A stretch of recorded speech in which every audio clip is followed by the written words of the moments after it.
This is the first time that Ashley is going to a Catholic church para que se le salgan los demonios. Manuel wants to show Ashley what the church is like to make more sense of why he doesn't want her telling his family members that she is a witch. I have a lot of people who have what we call religious trauma, and a lot of those people are Catholic. Yes, a good part of why I'm not religious is actually thanks to the Catholic Church. I have this very vivid memory of us praying in a circle with my cousins, and it was very late. I was kind of falling asleep, and my grandpa literally grabbed the Bible and threw it across the room at my face. Because I was falling asleep. That's just one of them. I have many more memories, but yes, that's one of the main reasons why I'm not part of it anymore. Because a lot of the things that he did it with the excuse of the Bible. I did it because of God. I did it because the Bible said so. So yeah, moving on. If I want him to understand and respect my beliefs, then I have to do the same. Ashley shares that she's very open to being here and understanding why this is so important to him. The kneeling and the standing and the kneeling and the standing.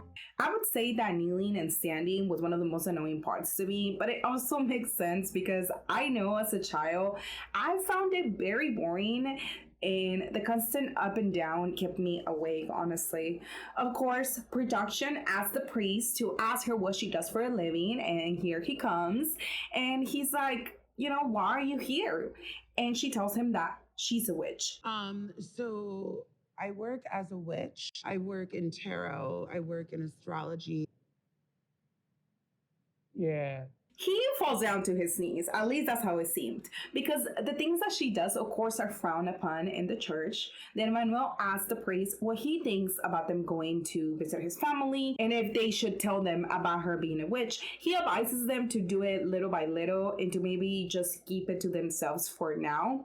Later on, Ashley is getting all her things ready for their trip. She puts out a couple dresses where Manuel tells her, oh yeah, you're already kind of a grandma. You can't wear that, but of course she doesn't care, and she's not really a grandma. She's also conflicted because Manuel is asking her to hide her profession from his family, and I don't think that's unreasonable to do, at least for now, the first time that you meet them. But I do know that Latino families at times can have a lot of questions.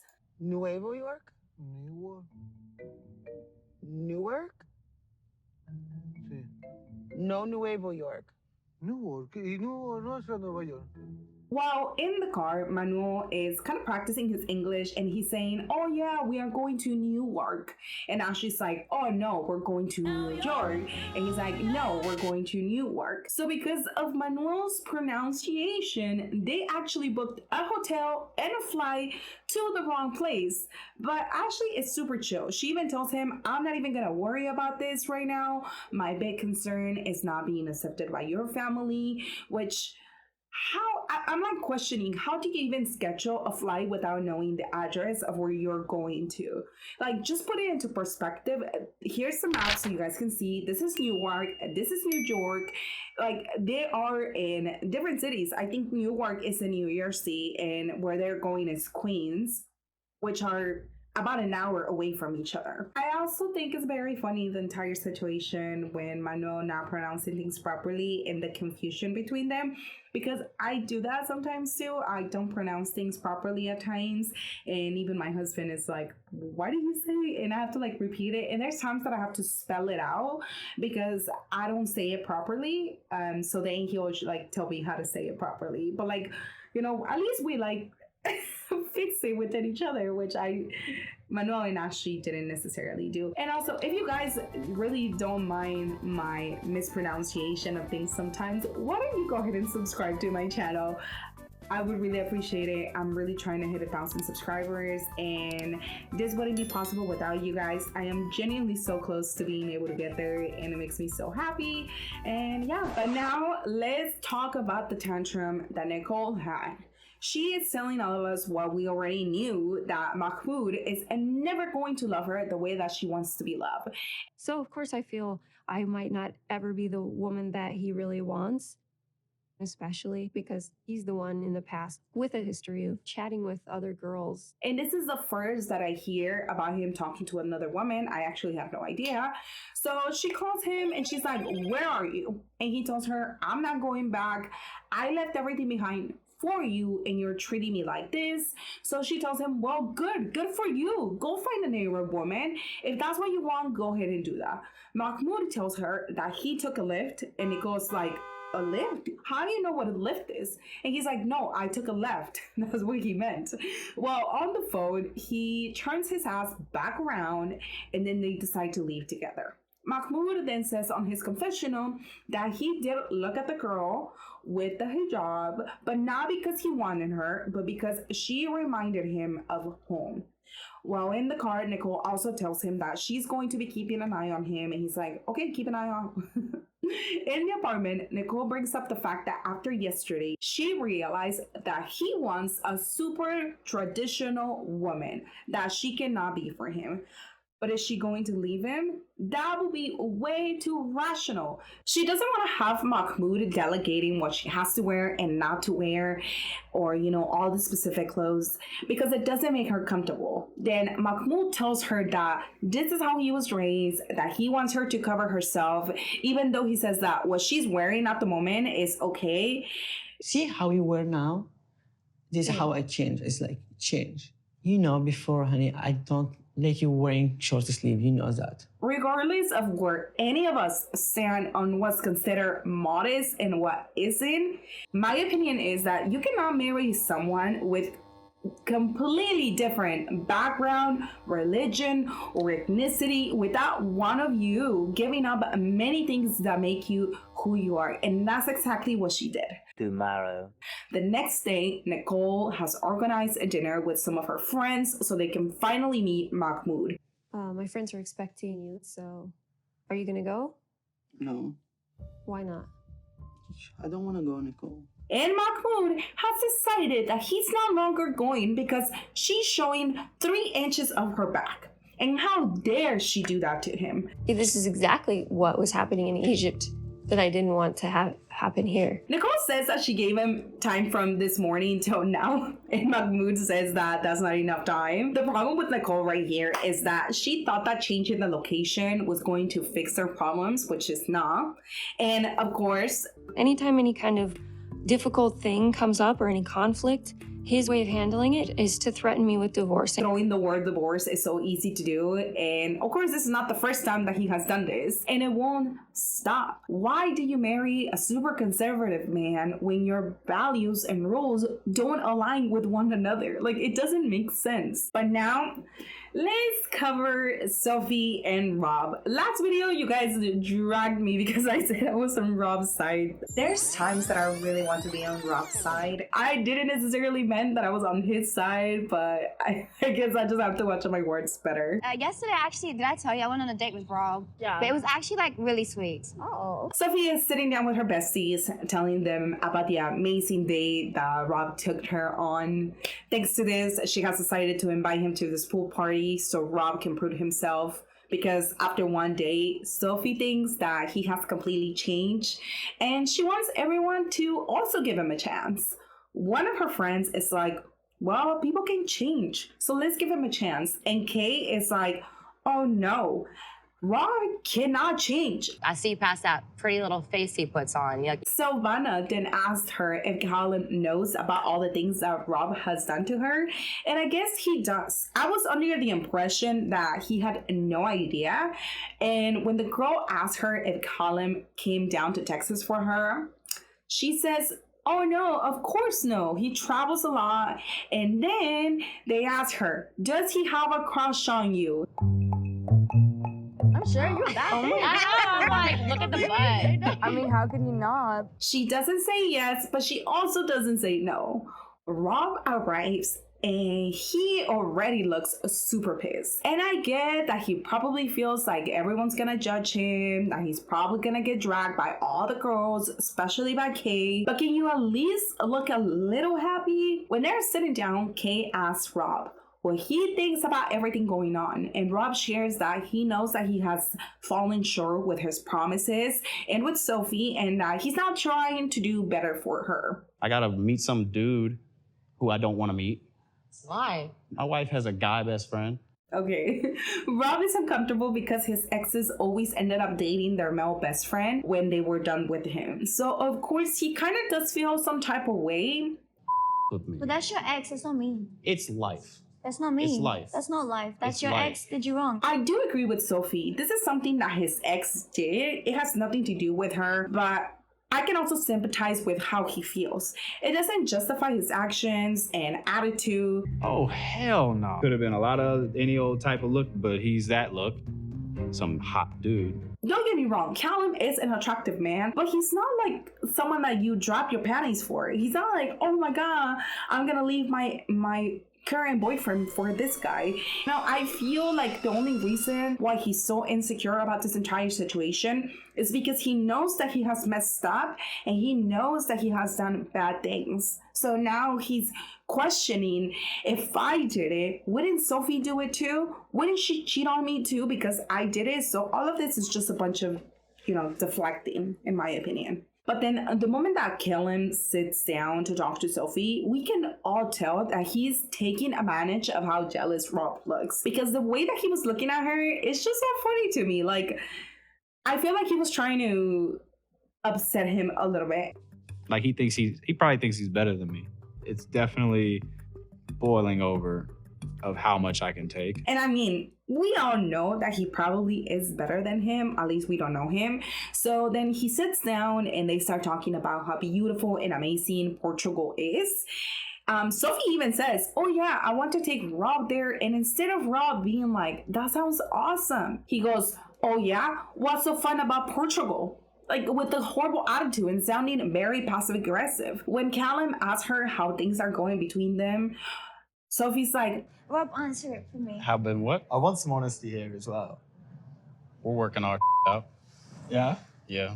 so then Callum says, I'm just trying to make sure that she picks the right man. She has a tendency of picking the wrong guys. And actually, we all see that the proof is here. She picked Rob. I mean, we dated for a short amount of time when we were very first met when we were in Portugal. What did he say? But it's not over because Callum is actually Sophie's ex. Yes, they were teenagers when they were dating, but she still didn't tell Rob, and he has the right to be upset at her. But you're not gonna tell me that you guys dated, that you found him attractive, and that she lied to me. His emotions are okay to have. Right after Callum drops the bombshell, Sophie runs to the couch that he's sitting at and hugs him, trying to make up with him, telling him that it's fine, that he doesn't have to worry about it. But it's a little bit too late because Rob is pissed. So he gets up, he walks away, he says that he needs time to take a deep breath, calm himself down. I mean, I'm shocked that you haven't told him already. And he also tells her, you are someone that tends to choose the bad guys over and over again, and when you choose a good guy, you get bored. Yeah, but Crazy keep thing in mind, going I'm on. married. And I It's just- different. So we'll see what happens next episode. Now let's move on to Ed and Liz super quickly. Nothing really happened with them, but Liz's family has arrived in town and they're celebrating 4th of July. Then Liz's mom pulls Ed aside and she wants to have a conversation with him. And here she tells him, you seem to be a little tense when I'm around. And Ed is like, oh yeah, I do? And before she keeps talking, Ed interrupts her and tells her, I know that you have your doubts. I know that I have given you reasons to doubt me, and that's okay. But I also want you to know that we did this thing in Florida for 2 weeks, and it was transformable. all the times that I have left your daughter, I regret it. And then she welcomes him to the family. I do like you. I like your personality. I have seen a lot of growth. I've seen a lot of change. Well, you got me. By all accounts, it doesn't make sense. I always find it so funny when families do this with men with shitty behavior because we are viewers. We have nothing to do with these people. But when family stands there and just looks the other way, I just don't understand it. Like, you're seeing the red flags and you be like, oh yeah, it's fine, go ahead, get with that person. Okay. And now let's move on to Kobe and Emily. Kobe is out to fix his locks and he's gonna spend time with his friends too. His friends ask him if he's going to settle in Cameroon, and Kobe says no. Then his friends tell him that they feel like maybe he's making this decision because of Emily and not because he wants to make it. You're not just saying all that because it's your wife, it's because you're married. His friends also express to him how different it is here in Africa. The fact that women don't have equal rights and that they are more submissive. And if he's having a hard time doing that in the US. It's a partnership, so we into this together. And King Kobe I genuinely just want to give him props for all the answers that he was giving to these two friends, because the whole time he's just like, no, no, I don't feel that way. No, I don't feel that way. I don't know why you guys are so concerned. Like, you all should be wishing for me to, be happy. And I just think that's the right thing to do. Defend your partner. And that's exactly what he was doing. My friends have really only met her on a video call a few times. And I also feel like they're too quick to judge her, and that's not fair. Which I find is so disrespectful that they continuously do that over and over again. I think he has already explained to you many times that he is happy in the relationship that he is, and that he is happy with what he's doing with his life. There's even a point where he tells him, look, if that works for your relationship, I am happy for you guys, but this is what works for our relationship, and we are happy as is. This is a great example of what a good man in this world is. Later on, Kobe and Emily go on a date, and Emily's already upset. Basically like every other day when you're at work, because you were gone all day. But we're in a new country, and we couldn't leave the hotel. And when they're eating, she's also getting upset because he's getting dirty. Like, she's already picking on all the things that he's doing. The mom in her is definitely coming out in this day. Then she asked him what they talked about all day. And Kobe's like, guy stuff, guy things. We talk about guy stuff. Like what? Guy stuff. Clearly doesn't want to tell her for a reason. And when he does, of course, that she gets upset. They don't trust that in the long term, we will be happy together. What? Because she doesn't want to hear that other people are questioning her relationship. While Emily feels like he's expressing many doubts, she did ask him what they talked about, and he's telling you. I feel like maybe your friends got in your head and you're acting like a little strange. Get in my head when I was defending you the whole time. And if you really go back and watch all the footage, you would really stop doubting him and asking him stupid questions, because he defended you like he should have. And I don't think that you should be complaining at all about what happened. He's clearly just telling you what is going on, especially when she gets like all snappy with this bad attitude when he's sharing with her what happened. I just found it very distasteful and just annoying, in my opinion. But now let's move on to, last but not least, Jasmine and Gino. Jasmine is out to deliver a care package for her kids, and Michelle is meeting her there since they have now become besties. Here, she explains everything that happened at the lawyer's office and how heartbroken she is about her kids not being here with her. I know that we like to shit on Jasmine for all the decisions that she has made, but now we have to look at a way to fix those mistakes. And one of them is to get a lawyer to make the process easier and better. We're talking about minimum 2 to 3 Christmas, 2 to 3 birthday without me. I don't know what to do. I want to go back home. As a mom, I cannot imagine not seeing my kids for 2 years, and that is incredibly scary. Michelle even tells her, don't worry, I'll talk to Donna so he can have a conversation with Gino and try to sway him into making a better decision and being more empathetic towards you. After Donna spoke to his wife, he also decided that he wanted to have a conversation with Gino. And here, he's trying to have, talk some sense into him. He's telling him, imagine if that was you, if you weren't able to see your kids for so long. That's exactly how she feels right now. But to put all this pressure on me, acting like it's all my fault, it's her children. Yeah. Gino tells Donna, imagine how I feel because she hasn't taken any accountability, how I feel that she hasn't valued all the things that I've done for her.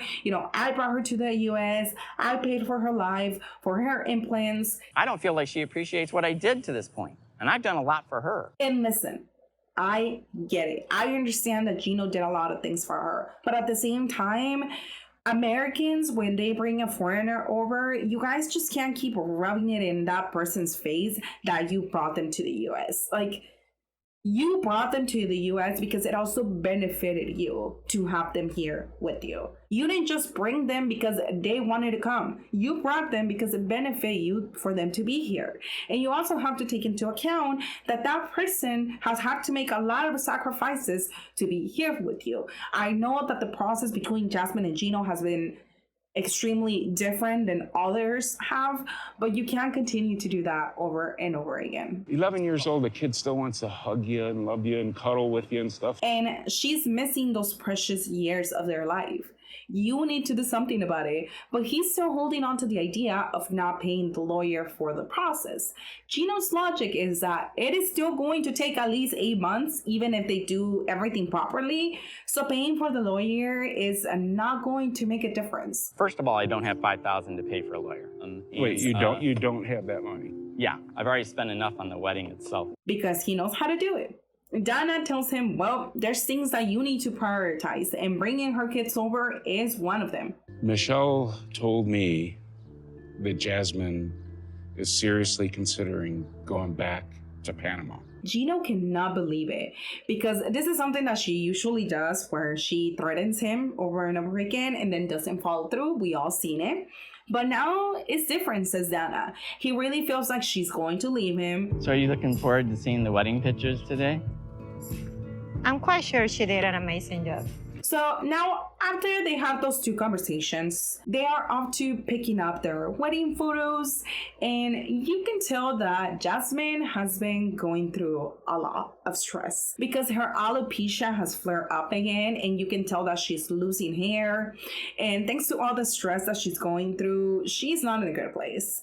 When she sees the wedding pictures, she cannot keep it together. She's like, this is when I was happy. That day was so amazing. You look so happy. Wow, I actually clean up pretty good, don't I? Yes, you do. I think this is my favorite picture. So she decides to leave, and as she's walking away in her confessional, she's sharing that she feels like a failure. I want to go back to Panama. Divorce. And just tell them that that dream that they had dreamed of is now gone, and she's never gonna get it back again. But we'll see what happens on the next episode. For the preview, we do see that Mahmoud and Nicole get in another fight, because Nicole did decide to go to the dinner by herself, and then she brought her friends over to the apartment, and Mahmoud just looks extremely upset. He is in a very bad mood. We also see Kobe's friends trying to deter him again and trying to make him question his relationship. And we're also finally gonna get to see Thais, and I don't remember her husband's name. I can never remember his name.